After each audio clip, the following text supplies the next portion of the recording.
May Mendoza update. Sugod. Ayun, may kagandahan. Jocelyn Aguilos, May Mendoza, Jocelyn Kagandahan! May Mendoza, kagandahan. Si Gladys Lee.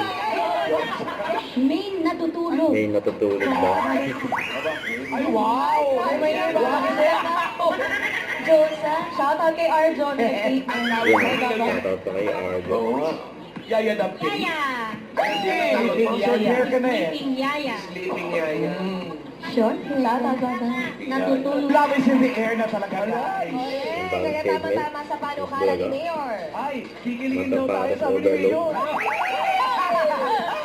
So, nakilig naman yan. Sabi naman kilig yan. Di ba sa ginaw lang yan? May papakilala pa ako sa inyo. Ay, naku naman. May papakilala. Ba't parang angry dobo? Oh, may info. Oo, hindi lang naman ikaw. Aggressive, ha? Hindi na uso. Mind sa labas, eh. Oh, so yun. Sabi yun, manood. Grabe, Laguna po muna kami. May gig yung mga friends niya. No. Laguna agad? May gig kasi yung mga friends namin. So, medyo meron na. Oh, lulay, matagal tayo pa kayo naman. Abot na 10 years. Ano, si JR? Yan ba yun? Ay, Ano ba yan? Ang ex mo, may nagsiselo sa kanya, kay JR? Yes po.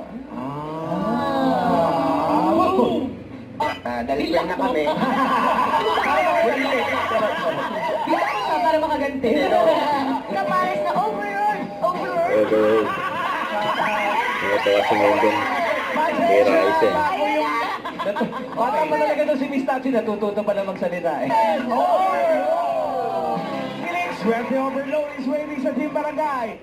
Don't forget to subscribe, click the notification bell for more update. This is Victor Reaction Vlog. Stay tuned for more update. See ya.